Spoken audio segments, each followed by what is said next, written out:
Spoštovane, spoštovani, prav lepo pozdravljeni in dobrodošli na Slovenski matici. 18. marca 2025, točno 50 let zatem, ko je v reviji Zaliv izšel intervju Borisa Pahorja z Edvardom Kocbekom. Intervju, ki je pomembno zaznamoval slovenski prostor in seveda nagovoril tudi matico. Do takrat se je govorilo na skrivaj, da je po drugi svetovni vojni komunistična oblast zagrešila pomor domobrancev v Kočevskem rogu. Od takrat dalje je Edvard Kocbek, ki je seveda soustvarjal politično zgodovino med drugo svetovno vojno in tudi po njej jasno povedal, da se je to zgodilo. Znova je bil zamejski prostor tisti, ki je pravzaprav nam odkril resnico. Resnice, ki je ne bi smeli zamolčati in ki je ne bi smeli pozabiti. A točno to se dogaja 50 let zatem. Kljub temu, da je minilo 50 leti, še vedno žrtve takratnih pobojev niso pokopane. Še vedno ne premoremo temeljnega dostojanstva, ki ga izpričuje že Sofoklejeva Antigona, da si sleherni človek zasluži minimalno spoštovanje s tem, da po njegovi smrti potrosimo vsaj prgišče zemlje nad njim. Slovenska matica se je zavedala pomembnosti in odmevnosti tega intervjuja. Zato je leta 1989 v tej knjižici Ta ocean strašno odprt intervju ponatisnila in objavila tudi torej v matični Sloveniji. Še veliko bolj pa smo seveda hvaležni raziskovalcu, magistru Igorju Merzi, članu Slovenske matice, da svojim skrbnim proučevanjem arhivskega gradiva zbira dokumentacijo o dobesedno zločinih, ker druge besede ne moremo izbrati, ki jih je zagrešila povojna oblast. Zato smo še posebej ponosni in veseli, da je danes z nami magister gospod Igor Merza, ki bo spregovoril o Kocbekovem tržaškem pričevanju 50 let pozneje. Hvala lepa, predajam vam besedo.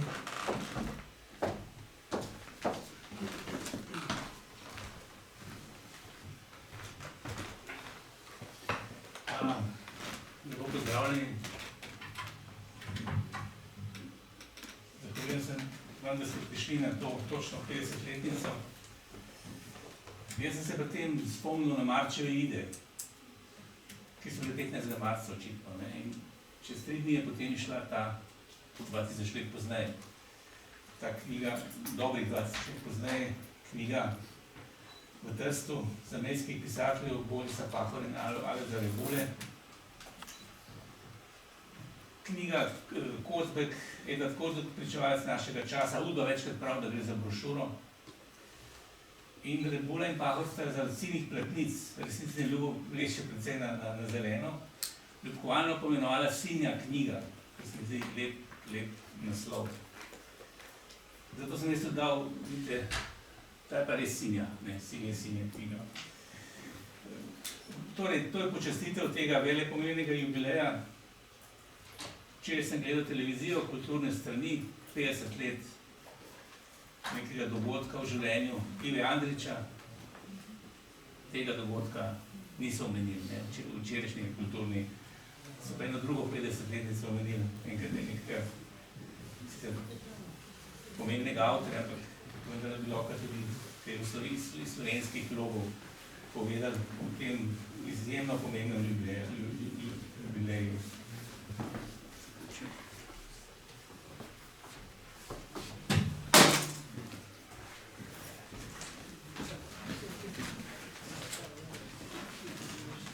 Najpomembnejši del te sine knjižice je samo intervju Edvarda Kozbeka.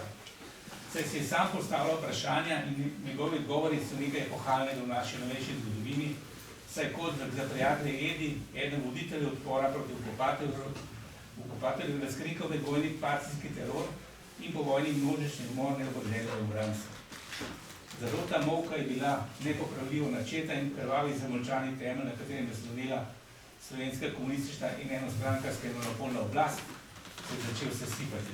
Nič več ni bilo tako, kot je bilo poprej. Več o tem si lahko preberete v moji knjigi Edvard Kozbek, osebni dosej številka 584.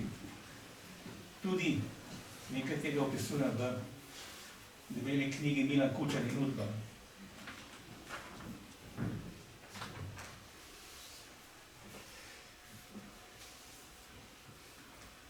Zdaj, Kozbeka so spremljali pod kodnim imenom Bohinjski, bil je najbolj nadzorovan posameznik v zgodovini, v naši povojni zgodovini. Začeli so ga slediti Ozna leta 1944, potem to prišlo v Udbo in do smrti so ga sledili. Še na pogrebu je bil prisoten Duh Trubar, kodno ime, njegov prijatelj Rudolf Trofenik, založnik iz Minhna. Številka osebnega dosega je bila pa 584. Tudi urednika te sine knjižice, Boris Pahor in Alojz Rebula, sta bila, čeprav živeča v Trstu, prav tako pod močno lupo udbašev iz Ljubljane in njihovih številnih ovaduhov v Trstu. No, ovaduhe so pošiljali v Trst tudi iz Ljubljane. Recimo mojega ravnatelja na gimnaziji, Frančka Bohančka. Udba se je po Trstu sprehajala skoraj tako kot po Ljubljani. Pahore so zadezovali pod kodnim imenom Jambor, tudi Ljubljančan. Številka osebnega dosega Pahorja je bila 4503, Rebulo so sledili pod kodnim imenom Meščan, tudi Osredkar in Jambor 2. Številka njegovega osebnega dosega je bila 4503. To sem tudi veliko pisal o tem v mojih dveh glomaznih knjigah Boris Pahor v želju Udbe in Karla Udba o Dragi. To je pa že, seveda, Udbaši so skozi spremljali nastajanje tega pričevanja in 18. marca, se pravi na dan, ko je išla ta knjiga, so že poročali. Naslednji usmerici naših komunističnih voditeljev, Sergeju Kragerju, Andreju Marincu, Francetu Kopitu, Francu Žetincu, Miti Ribičiču, Janezu Vikotniku, Edvardu Kardelju in Stanetu Dolancu. In so tele naslednje besede o Kozbeku, oziroma izdaji te knjižice, brošure. Citiram, danes je prišla v prodajo napovedana brošura Edvard Kozbek, pričevalec našega časa, ki jo avtorja Boris Pahor in Alojz Rebula posvečata 70-letnici Edvarda Kozbeka. Vsebina brošure je ista, kot smo v njej že poročali, se pravi, so že prej poročali. Organi za notranje zadeve so danes izvedli naslednje ukrepe. Prepovedane je vnašanje brošure, čeprav so pozneje objavili v Sloveniji, to pričevanje. O izidu brošure in njeni vsebini je obveščeno javno tožilstvo v Ljubljani. Pripravljamo dogovore oziroma jih iniciramo, da bi založbe prenehale ali ustavili objavljanje Pahorjevih in Rebuljevih tekstov v SFRJ. Konec citata. To je bil torej končni produkt. Mene pa seveda zaradi pomena in te sine knjižice še kako zanima geneza njenega mukotrpnega nastajanja in tudi udbovsko zavezovanje tega procesa. Na kratko lahko v zvezi s tem povem, da se moram v ta namen premakniti iz Trsta, sprav iz 18. marca 1975, v januarsko apatijo leta 1970.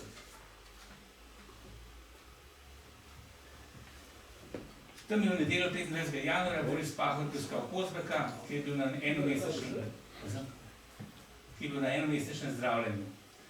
Boris je prijatelju Ediju dejal, navajam po Pahorjevi knjigi 3x ne, citiram, naj prikaže svojo verzijo o tem, kako so komunisti prišli na oblast. Moj dragi Edi, toliko neznanega je še v zvezi s tistimi 10 000, 12 000 možmi, ki so jih po vojni likvidirali. Ti kot krščanski socialec in kot pomembna osebnost v osvobodilnem boju in v slovenski kulturi, ti, ki se znam tudi v inozemstvu, ti se moraš odločiti. Čas je, da spregovori o možeh, ki so brez procesa doživeli grozen konec.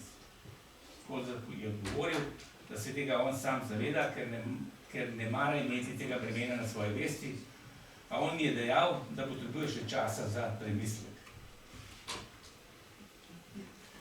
Udba tega opatijskega dogovora ni evidentirala, to predvsem zato, ker na Hrvaškem ni smela delovati slovenska udba. Lahko bi zadolžila hrvaško udbo za spremljanje Kozbeka, a tudi v Hrvaškem državnem arhivu ni najti o tem nobenega tajnega poročanja. Je pa udba poročala komunističnemu vodstvu, citiram, da je ob srečanju slovenskih razumnikov v Dragi, gre za Drago v letu 70, torej v letu opatijskega dogovora, Boris Pahor pokazal Kozbeku list Rude Jurčica, Si slovenske svobode, kjer ga leta dolži so krivde pri roškem pokolu. Tu vidite fotko Kozbeka in Pahorja na tej Dragi. Tu je pisalo, citiram po udbi, kot član vlade nosi Kozbek krvave roke in je odgovoren za krvoločno zverinstvo. Konec citate, to je pisalo torej v Si slovenske svobode. In udba nadaljuje. S Pahorjem se je na to Kozbek dogovoril, da bosta pripravila odgovor v obliki intervjuja. Očitanje te krivde je Kozbeka globoko prizadelo in ga je dokaj paraliziralo pri njegovem ostalem delu. Potem sem tudi pisal v Dragi, v moji knjigi Draga, udba v Dragi. Karla je bila namreč udborsko kodno ime celozovanja Drage. Ampak leta so minevala, Kozbek je cincev in cincev. Pahor pa ga je neprestano opominjal, tako na primer je 2 dneva pred Kozbekovo 70-letnico, 25. septembra 1974, Pahor prijatelju napisal grdivo in spodbudno pismo, navajam. Še eno poglavje manjka tvojem opus, Edi, in tega ne piši, zdaj, da bo kot izvirek v puščavi. Manjka nam neka očetovska modrost, beseda duhovnega poglavarja, nikogar pa ne vidim na slovenskem, ki bi jo razen tebe izrekel. Pahor je Kozbeka imenoval tudi knez slovenskega duha v neki priliki. No, kakorkoli, 70-letnica je čez 2 dneva prišla in prešla, a Edi se je še kar boril, da bi začel pisati tekst, to že moramo priznati, ki je, ko mu ga je mesec pozneje uspelo sestaviti in potem dvojici Pahor Rebula objaviti, povzročil tektonske premike v naši novejši zgodovini, avtorje in njegove prijatelje, sodelavce, simpatizerje pa izpostavil brutalnim pritiskom komunističnega režima. Ni mu bilo lahko. Zdaj, Kozbek je konec tega leta 1974 odšel v Pariz in tu je končno prišlo do preloma. Kajti 6. januarja 1975 je večerjal pri duhovniku imigrantu Ignaciju Čretniku. Zalezvan je bil po udbi v Parizu kot direktor. Tam mu pokazal, zapiše Kozbek v dnevnik, citiram, kup meni neznanje, strahotne literature, sama kri, razdejanje človeka, nagota Slovenca, partizane Slovenca, domobranca, zavese v našem svetišču se je raztrgala od stropa do tal, najgrozljivejši samomor malega naroda, gradivo za genije vesoljne tragike. Ni se mogel niti jokati, niti govoriti. Če ne bi bilo teh tisočev nedolžnih mobiliziranih domobrancev, bi mogel dati sam sebi popolno obvezo. Stvar se je torej premaknila in popoldne, ko je že prišel seveda iz Pariza, 24. januarja 1975, je Kozbek v svojem ljubljanskem stanovanju Pahor je izročil tekst, kjer kakor piše Pahor v knjigi Ocean. Edi sploh ni upošteval mojih vprašanj, temveč se držal najnih večkratnih pogovorov in sestavil samostojen dokument tako, da si postavil vprašanje in odgovore, nanje pa je po svojem samostojnem načinu. Gre za edinstveno slovensko listino. Pahor je na občinah Kozbeku tekst vrgel nabiralnik Aleša Rebule, sourednika pričevalske knjižice, citiram iz Rebulevega dnevnika. K rokopisu sem sedel brez napetosti, pa je takoj v sobi zadišalo po eksplozivu. 13 strani proze, kakršne smo se pri depolitiziranem Kozbeku že odvadili. Bakla vržena v papirnato zgradbo iz partijskih desnic, to je prvič, da se iz njegovega nežnega peresa v določenem sobesedilu izklapljala beseda teror. Že to, da je soustanovitelj Osvobodilne fronte uporabil ta izraz na račun komunistov, bi zadostovalo za nov pogrom proti njemu. Kaj šele odstavke v velikem tabuju, o pokolu vrnjenih novobrancev. Potem se bo pač samopravni establishment stresel, da kdo ve kakšne stopnje na Richterjevi lestvici. Kočevski gozdovi bodo olajšali vzdihnili se svojimi mrtvimi. Komunistični partiji Slovenije bo predložena obtožnica, kakšna slovenska nemeza še ni napisala.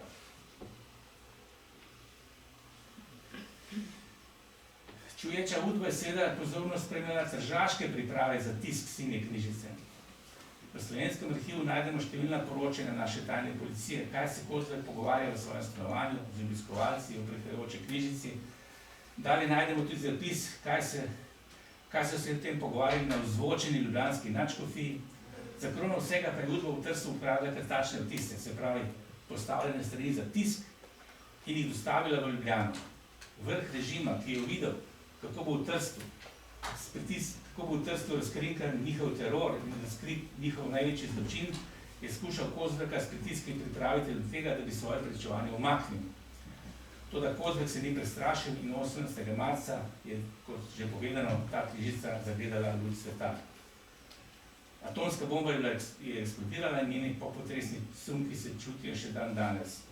To je pa slika Kozleka iz februarja 75, ga je slikal njegov sin Jurij, prav za to knjigo. Ta fotka se nahaja v tej knjižici, brošuri, kot pravi Udba.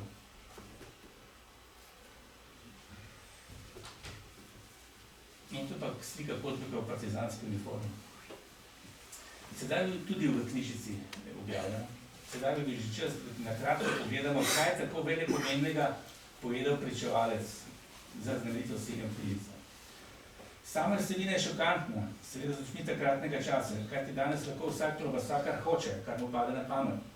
Marsikomu so se žili lasje na glavi, ko je prebiral neusmiljene Kozlekove analize partijskih zlorab Osvobodilne fronte, neposredne napade na nedocokljivega Edvarda Kardelja in jasno predstavitev in obsodbo do takrat zamolčevanega povojnega pokola razloženih domobrancev. V vprašanjih in odgovorih Kozlek precizira dogajanje v Osvobodilni fronti po dolomitski izjavi in med drugim zapiše kot živa priča dogajanj, tudi tale opažene. Najhujše je bilo dejstvo, da se je partija pri tem po pravilu poslužila nasilja. Naša skupina je doživela najusodnejši udarec. Partija je ukinila osvobodilno enakopravnost in se začela graditi svojo izključno oblast. Začel je delovati tihi teror. Si predstavljate, takrat to objav, tihi teror, zelo močno povedano. Kozlek je v svojem samovpraševanju skrbno zgradil pot, po kateri je preko obsode domobranstva in analize državljanske vojne prispel do osrednjega vprašanja v svojem pričevanju. Namreč, kaj bi bilo potrebno storiti glede na nezaslišano obsodo domobrancev? In odgovor. Predvsem si jo moramo vzdigniti iz zanikovanja v javno priznanje. Vzdigniti si moramo iz potlačene in pohabljene zavesti v jasno in pogumno zavest. Odgovorni ljudje nam morajo razložiti, kako je mogla osvobodilna zmaga spočeti sebe tako ustudno bojazno pred nasprotnikom. Povedati nam morajo, kako more odgovornost zgodovine odvezati od odgovornosti do človeka. Toda kako naj se približamo demonu uničevalcu, da ne zadevlja znova. Edino tako, da mu zatrdimo, da ni nobene veljavne teorije, ki bi pavšalno določila žrtve svetovno-zgodovinskega poslanstva in abstraktno razpolagala smrtjo sočloveka. To je zelo različno tega, kar je on govoril med vojno. Naredil je na veliko razvoj v tem smislu. Tako dolgo se ne bomo znebili preganjalice in more, dokler javno ne priznamo svoje krivde, svoje velike krivde. Brez tega dejanja Slovenci ne bomo nikoli stopili v čisto in jasno ozračje prihodnosti. Njegovi bojni tovariši, njegova tovarišija, njemu tako ljuba, ali jaz komunistični voditelji, so po izidu pričevanja sprožili hudo politično in medijsko in udbovsko kampanjo proti pričevalcu. Kampanjo, ki intenzivno potekala kar leto dni. Udba je z dneva v dan poročala komunističnemu vrhu o odzivih na Kozlekovo pričevanje. Sredi aprila 1975 je moral pričevalec na udbovsko zaslišanje. Zasliševal ga je tajni policaj Slavko Bela, v času direktor Celjskega teatra. Udbovec Belak je bil s pričevalcem relativno nežen, tudi bolj hudo je bil na drugem zaslišanju 3. oktobra 1975. In takrat ga je v roke prijel sam šef slovenske udbe, Janez Zemljarič, in ga precej ostro opozoril v imenu službe državne varnosti, da se pri njem srečujejo z nekaterimi zadevami, ki jih oni v državni varnosti obravnavajo in presvojajo kot kazniva dejanja in bi lahko že uvedli postopek. To, da upoštevali so njegov delež v revoluciji in v povojnem življenju, njegov delež v kulturi. Ne bo jim enostavno iti v postopek, to, da če se ne bo distanciral in če ne bo prenehal z aktivnostmi proti ustavnemu redu, potem bodo oni seveda segli tudi po teh sredstvih, ki jih imajo na razpolago. Našel sem več 100 medijskih prispevkov doma, v zamejstvu in v pravi tujini, ki obravnavajo v celoti ali delno pričevanje Kozbeka. Mnogo je seveda ponatiskovanj in povzetkov, no v Sloveniji in Jugoslaviji ter v tistem delu zamejskega tiska, ki je bil odvisen od matice, ni bilo mogoče prebrati ničesar, kar bi šlo v prid Edvarda Kozbeka. Za današnje perspektive je zanimivo, da se ga medijsko lotila tudi Milan Kučan in Ivo Vajgl, prvi predvsem milo, moram reči, drugi pa zelo nesramno in pobalinsko. Pljuvaški vrh medijske kampanje proti pričevalcem pa je bil dosežen v začetku julija 1975, kjer je v odjeku Sarajevski kulturni reviji neumorni zoprnik Kozbeka in pisatelj Jože Javoršek v duhu udbe s kodnim imenom Piete morda celo prekosil vsa svoja dosedanja in številna sramotenja Edvarda Kozbeka in Borisa Pahorja. Ob tem naj še povem, da je Piete Kozbeka uvajal udbi za denar. Mediji v zamejstvu, v Avstriji, Nemčiji, Italiji, Franciji, Švici, Veliki Britaniji, vsi po vrsti so Kozbeka vzeli v bran. Koliko evropski tisk in tudi nekatere radijske in TV postaje prispeval k temu, da Kozbeka niso zaprli, je nemogoče natančno oceniti, je pa gotovo, da je predvsem evropsko znanje in spoštovanje dnevnik Frankfurter Allgemeine Zeitung na čelu z zunanjim sodelavcem Heinrich Ničeljubom Heinrichom Begom vzpostavil močno fronto, ki jo slovenski jugoslovanski režim je moral resno upoštevati. Vsekakor ga niso pravno preganjali, čeprav so oblastniki o tej opciji intenzivno razmišljali in čeprav so imeli po svojo poljubno raztegljivi zakonodaji ter njim podrejeni pravosodnim organom za tako početje vse možnosti. Tudi, ker se odgovorni očitno niso mogli odločiti za pravosodni pregon Edvarda Kozbeka, pa tudi ne obeh urednikov knjižice Borisa Pahorja in Alojza Rebula, ki sta sicer živela v Italiji, so se hodu spravili na njegova dva podpornika, Viktorja Blažica, kodno nadzorovan kot Blaž, novinarja Dela in sodnika Franca Miklavčiča, kodno nadzorovan kot Privesek, ker so udbovci odkrili, da sta pod psevdonimom branila Kozbeka v tržaški reviji Zaliv. Ono, da sem mislil, da jih ne bojo ugotovili, kdo sta ta psevdonima. Oni so tisti dan, recimo Miklavčič prinesel to v Trst, vedeli, da je Miklavčič prinesel ta tekst v Trst Borisu Pahorju, ki je potem objavil to obrambo Kozbeka v Zalivu. No, zdaj pri Miklavčiču je pa še to, da so potem, ko so šli v preiskavo njega, so odkrili dnevnike njegove, katerih je opisoval samostojno Slovenijo. To je bilo pa najhujš, kar so mogli najdeti. Ne? In zaradi tega je dobil večjo kazen kot Blažič. In to je bila Zemljaričeva udba. Morda je zato Zemljarič dobil državne časti na pogrebu.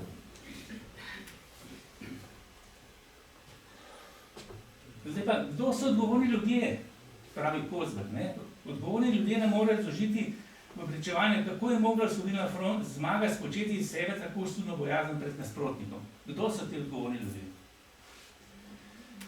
Kozbek sam smatra, pravi, za naročnike množičnega umora domobrancev naslednje peterico. Edvard Kadel Krištof, Boris Kilič Peter, Ivan Maček Matija, Miha Brinko Polde, Boris Karger Peter in Lidija Šentjurc Joža. Tako že pričakovati naprimer od Edvarda Kadelja, ki je bil v času nočnega umora in še leta 1975 najvplivnejši in najodgovornejši slovenski politični voditelj in s tem vladar Slovenije, da bo na Kozbekov poziv razložil, kako do zločina prišlo, je bila čisto utopija.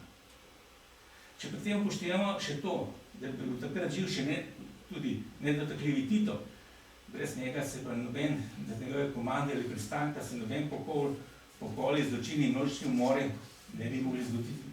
Ne v Sloveniji, niti kjerkoli druge Jugoslavije, Jugoslaviji so se seveda dogajali druge, je stvar še toliko bolj iluzorna.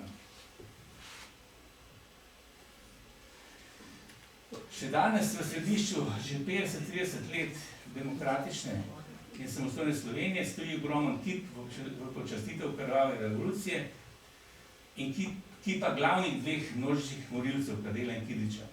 Kot v posmehu osamosvojitve je na kamnu ob spomeniku revoluciji zapisano: v ustavo smo zapisali, da je slovenski narod v svojem narodnostnem boju in socialistični revoluciji neločljivo povezan z drugimi narodi in narodnostmi v Jugoslaviji. Mi smo samostojna država. In ta kamen še vedno tam stoji. Neločljivo smo povezani. Neločljivo smo v Jugoslaviji. Hvala Bogu, da je Hrvaška med nami. Tega nikoli ne bo prišlo. Seveda po mojem zločinu je na debelo pisala slovenska politična emigracija pred Kozbekom. In naprimer Franc Jezar v Zamejstvu, tik za mejo, več o jezi lahko preberete v moji knjigi Franc Jezar separatist, ampak sedaj v Trstu spregovoril, se pravi tik za mejo, v Zamejstvu. Potem masakr eden izmed vodilnih partizanov, politični voditelj krščanskih socialistov in vsaj nominalno visok vojni in povojni funkcionar nove oblasti. Ni bil to neka lažniva fašistična emigracija, kot so imenovali politiki vaši, ampak je bil en človek iz vodstva tega OF-a. Hkrati še pesnik, pisatelj z ugledom doma in na tujem. Tu ni več pomagal noben režimski arzenal. Na videz že morda to, da pod poljubil je začelo vreti, kajti zarota molka je bila nepovratno pretrgana in skupaj s Hamletom bi zato lahko upravičeno dejali: zločin te manj, pod vso zemljo zasud vznikne na dan. In zato je Kozbek s svojim pričevanjem tako prizadel vrh komunistične oblasti, ker je načel pri korenini, se je spodrezal krvavi temelj, na katerem počiva. Če vemo, da je bilo pomorjenih na tisoče domobrancev, si lahko samo predstavljamo, kako huda je morala biti povojna bolečina na domobranski strani in kako uspešno represiven je bil naš povojni propadli socialistični režim, ki tisočem Slovencem in Slovenk ni pustil nikakršnega javnega govorjenja, žalovanja, da prikrivanja stopin, morišč, grobišč, kot jih danes se odkrivamo, sploh ne omenjajo. Mnogo je udbovskih poročil, kjer oni vidijo, da nekdo prižiga sveče, recimo v rogu, in potem oni raziskujejo, kdo to je, in iščejo, kdo bi to bil in tako naprej. Tako da tega, oni so res to nadzorovali in preganjali. Na temelju tega Kozbekova silnega pričevanja so se začeli v Sloveniji procesi, ki so na svoji končni fazi pripeljali do demokratizacije in posledično osamosvojitve. Zato tudi po pol stoletja ostaja silna knjiga edinstvena zgodovinska slovenska listina in bo ta njena veličastnost ostala tudi še naslednjega pol stoletja. In še čez, oziroma vse dokler bo obstajal Kozbekov, Pahor in Rebuli, tvorcem silne knjige, tako ljub in svobode vreden slovenski narod. Hvala.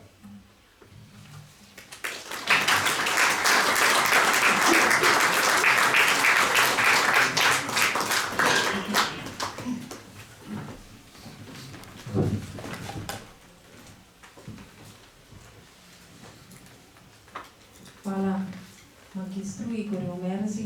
Zagotovo je kar nekaj vprašanj občinstva, tako da sem prepričana, da je avtor knjige na razpolago za odgovore. Naj morda samo tudi povem, da je v že omenjeni knjigi Slovenske matice ta ocean strašno odprt, popisana tudi celotna geneza terorja v bistvu nad Edvardom Kardeljem, kako je seveda tudi sam prvič podvomil v to resnico in kako se je potem seveda ta val in ta skala zvalila tudi nanj. Skratka, spoštovano občinstvo, izvolite, beseda je vaša.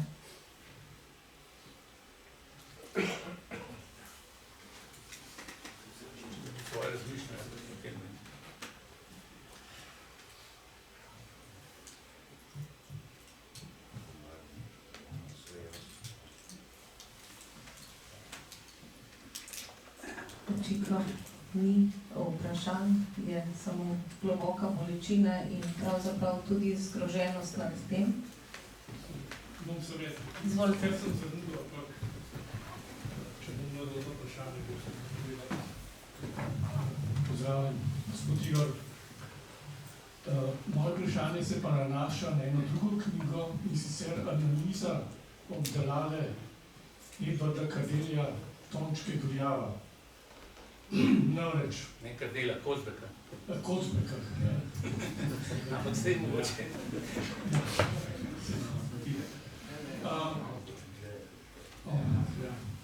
Zdaj, meni je posebej zanimiva ta knjiga, ki sem jo omenil, ker sem kljub temu, da sem šel v Sovo šele leta 2005, spoznal, da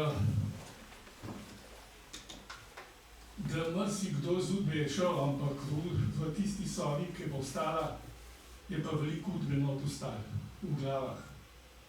In nekatere prakse se še nadaljujejo. Vprašanje je pa konkretno.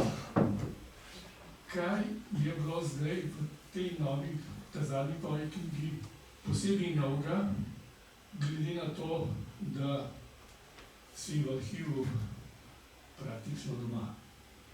Hvala. Ja, glede na knjigo, ki sem napisal v Edvardu Kozbeku, Osebne dosije 584, ne? Glede na tisto knjigo, ki je tudi predvsem debela, ne? Mislim, da na 500-600 strani, ne več natančno. Nisem še, od takrat sem najdel še ogromno dokumentov.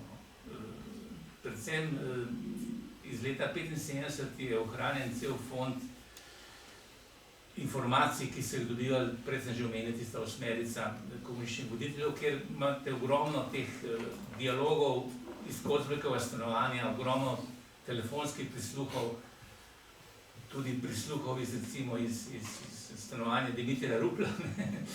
Tako da to so te novosti, ki so mi dali nek širši pogled, bolj notranji pogled v celotno dogajanje.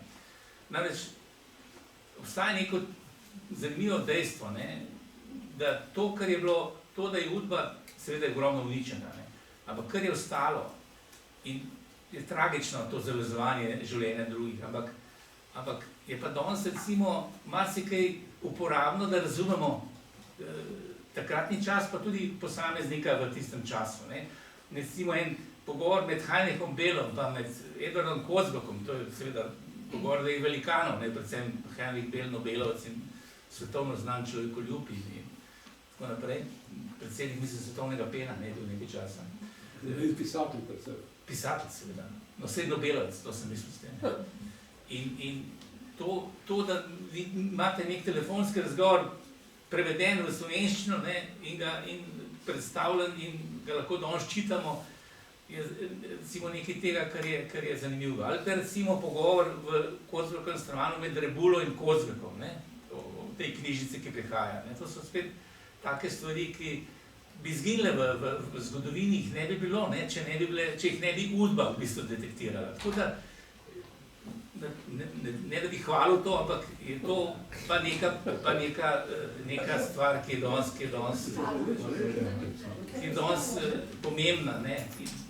Seveda hudo je pa preveč tega tudi uničenega, predvsem zadnja leta so strahovito uničena. Še kakšno vprašanje?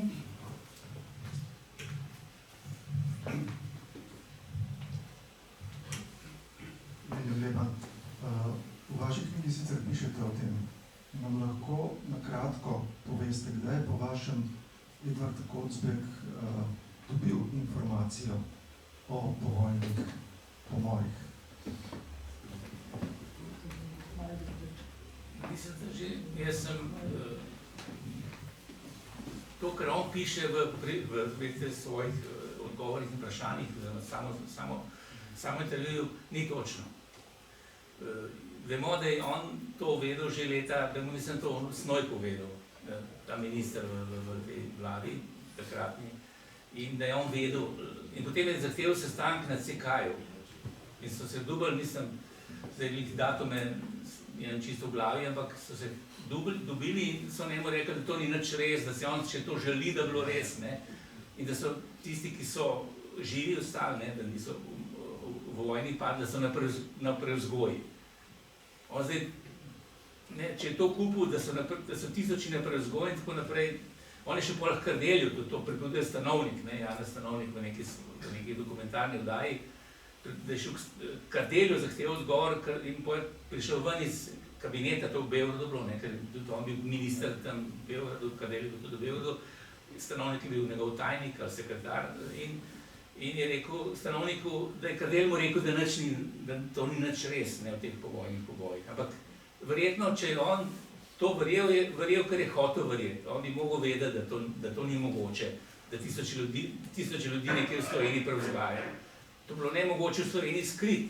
Posebej oni na visokih funkcijah, ker kakorkoli so bile nominalne, oni imel vstopa na partijske sestanke, kjer se je odločal, ne. Ampak seveda, v teh krogih se je veliko vedelo, ne. Se vidite z njegovih dnevnikov, on locira, kdo so bili naročniki množičnega umora, ne.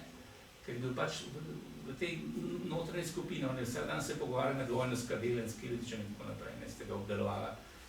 Tako da on je bil v tej vrhuški, ne, in on ni moral to vedeti, ne. On pravi, da je sicer zvedel leta 1948, ampak jaz mislim, da je bilo to, da pravilno je to, kar se vidi iz dokumentov, iz pričevanj drugih, da je to zvedel že prej, pa kakor da ni, on piše, da so mu rekli, da nič ni na tem, ne. Če je to verjel, jaz ne verjamem, da je potem pač hotel nekaj verjeti. To je moje mnenje.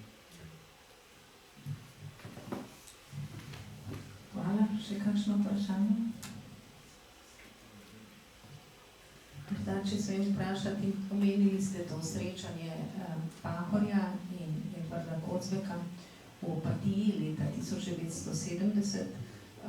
Najbrž to, da se je to dogajalo in odvijalo izven območja nadzora slovenske UDBE ni naključje? Ali ste morda v arhivi hrvaške UDBE našli kakšne zapise v zvezi s tem? Ne, ničesar. Tudi te hrvaški arhivi so hudo uničeni, ne. So pa odprti šele, mislim, 5 let, no. Mi smo prej odprli arhive kot Hrvatje. To je naredila Janševa vlada, takrat je spravila parlament leta 2006. Parlament je to, pravzaprav, vsi so podprli ta zakon. Šele potem sem jaz leta 2010 objavil knjigo o Kocbeku, smo doživeli 2 referenduma, ne, da bi zaprli to arhivsko, da niso uspeli. V glavnem, tega ni, je bil pa takrat tudi z ženo Rado tam, ne, Radoslavo Pahor, in takrat je pač on začel s temi pritiski na Kocbeka. To se vidi iz Drage 70, ne, da je to potekalo v tistem letu. Imamo nek dokumentarni dokaz, ne. Je pa zanimivo s temi dnevniki tako, ne, jaz tega dnevnika, te dnevniki niso bili objavljeni iz tega obdobja. Dnevnike so dešifrirali najprej Dimitrij Rupel, ne, potem Andrej Kocbek, ne, Andrej Inkret pa Mihael Glavan, žal sta oba že pokojna, ona to še naprej dešifrirala, to je strašno težko dešifrirati, no, sicer verjetno Dimitrij več o tem ve. Jaz sem to skušal najti ta datum, ker Pahor ne ve za ta datum, ne, ni vedel. In jaz sem potem šel gledati te dnevnike in je bilo pretežko zame brati. Pa sem prosil Mihaela Glavana in je najdel ta opatijsko srečanje in potem je on to prevedel, dešifriral in sem jaz potem objavil to, kaj ste se tam pogovarjala, tako da imamo nek dokument o tem.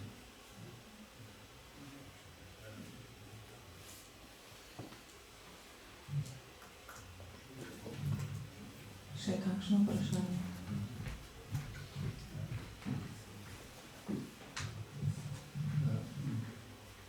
Vprašanje, pol pa podatek, ki ga imam, rekel, kot iz otroštva še spominu. Rojen sem 1950 leta na Štajerskem, kjer se nas ta, rekel, razkol slovenski med vojno ni dotaknil, pač pa sem po vojni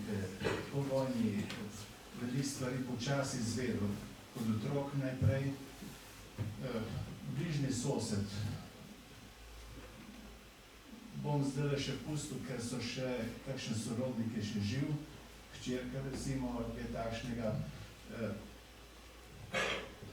Ko se bil v Teharjah, se je videl gor, da bi naj voz pobijal v Teharjah in v tistih krajih. Ampak v kraju, kjer sem rojen, vem točno za ime in priimek in sem živel skupaj z njimi dva bivša nemška vojaka. Tudi moj oče je bil nemški vojak. Na Smrekovcu so ga uplenili Nemci, peljali na fronto Rusko. Stalingrajska bitka, oba sta bila na Stalingrajski bitki, so celo govorili, kako da tam ni bilo veliko streljanja, da so pač zastrupljene vode, to so mi sami govorili, zaradi zastrupljene vode so nemški vojaki popadali nekateri, kdo ni zdržal žeje in je pil tisto vodo. Ko so leta 1945, pa so, ko so prišli nazaj, so pa te porabili, oba ta dva, ki sem jih osebno poznal, zato što sem skupaj z njimi živel, so pa ta dva porabili, da so morali v Teharjah ubijati. Ampak niso streljali. So imeli železne palce, napojili so jih z žganjem, tako da so bili pač malo v tem in so morali s palcami ubijati. In celo eden od teh je rekel, bom čist citiral, kuti pa, če ti je Marja slav, če ti nisi njega, je pa tebe.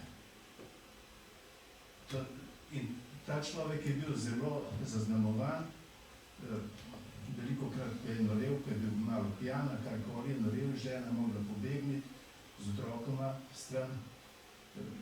Tako da, če bo to na YouTube, radi pa bil, da nekaj, če še lahko te hčerke, pa ni zaradi mene, ampak zaradi teh, ki so še živi.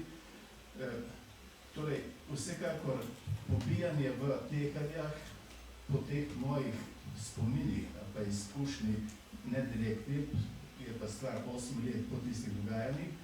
Torej, ni bilo, kot je napisano na spomniku, da so to neke oddelki VOS-a delali. So najbrž tudi delali, ampak predvsem je šlo za zlorabo teh ljudi, ki so bili nemški vojaki in so potem morali oni nekako madež tega, da so jih Nemci zlorabili za svojo borbo, so potem zlorabili še po vojni za to, v narekovajih, umazano delo, v smislu to, kar opisujemo umazano, ampak drugo ne.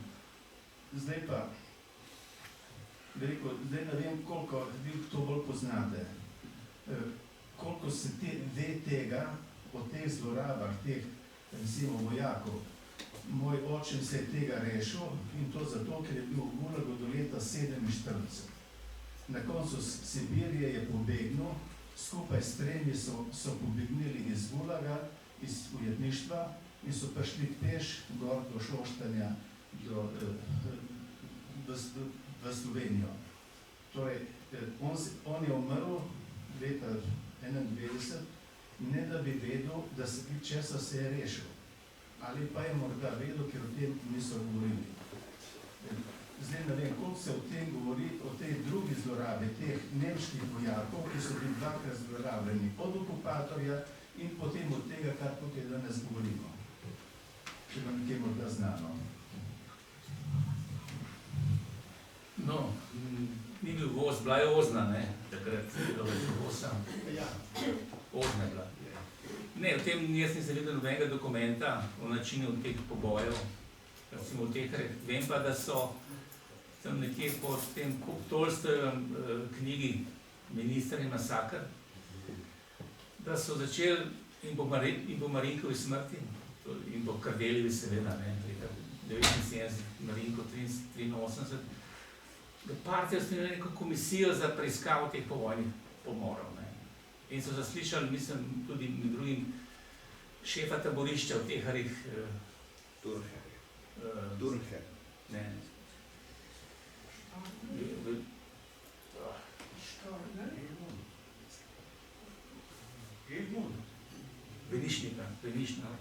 Venišnik. In on je potem zaslišal naredil samomor. In so takoj nehali s to komisijo, prekinili.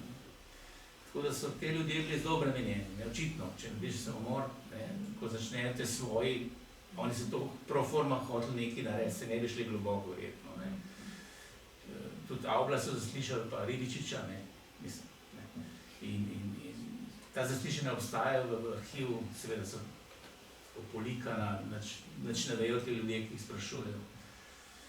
Ampak Medičnik je kljub temu čutil eno veliko stisko in je naredil samomor. To je edino, kar vem, da bi pa kakšne dokumente najdel ozne o dogodkih v Teharju, kako se je pobijalo, kako so izkoriščali, kot vi pravite, nemške vojake. Potem jaz nisem videl nobenega dokumenta. Tudi če so obstajali, verjetno se jih uničili.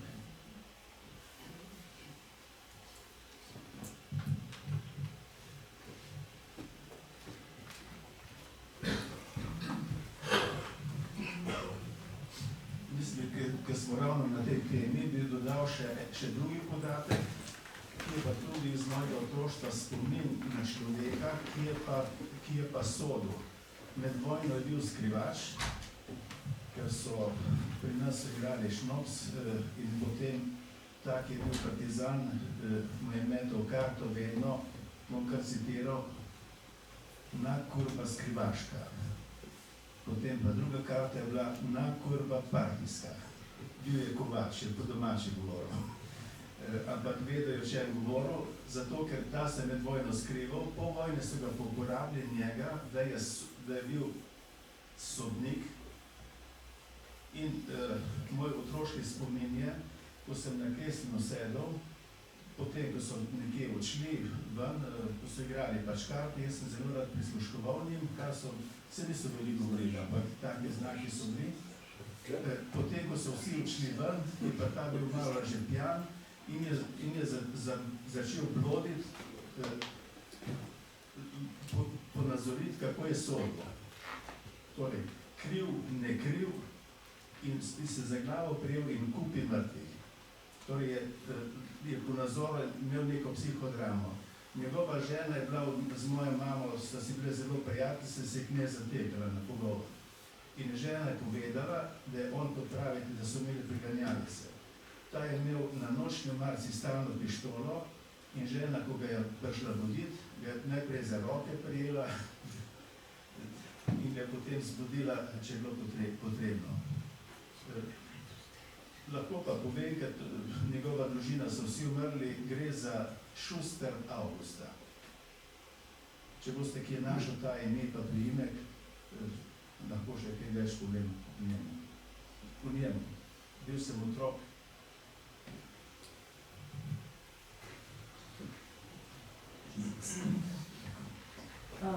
O teh sodnih procesih in seveda kako, na kakih pravnih podlagah so procesi potekali, smo nekaj več govorili na posvetu o dakovskih procesih, ki je na Slovenski matici potekal prejšnje leto, konec prejšnjega leta.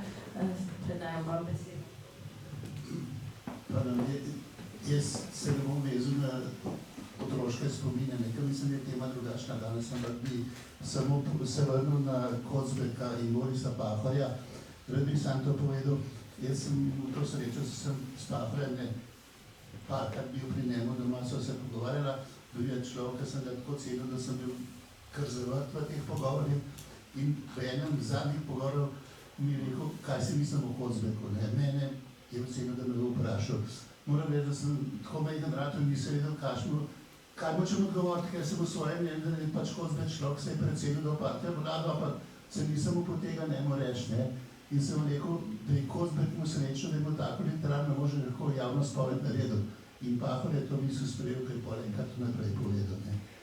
Mislim, to se pravi, on je še pred smrtjo, ni Kocbeka čisto jasno ocenil, ampak je tudi še milenijsko Sloveniji vprašal, samo to bi povedal. Da je v spomine. Hvala.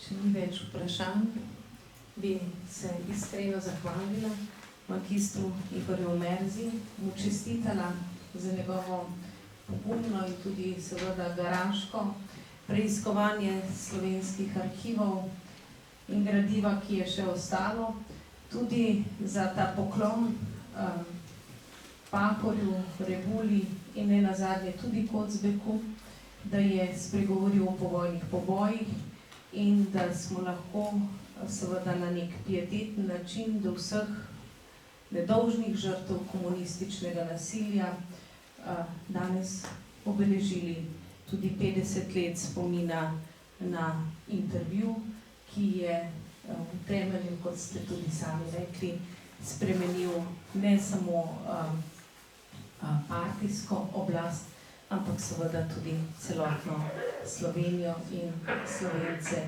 in slovenski narod. To je bil prvi korak k resnici, teh korakov pa bomo žal morali narediti še zelo, zelo veliko. Hvala vsem, da ste ga danes naredili, tudi vi, in se udeležili današnje prireditve.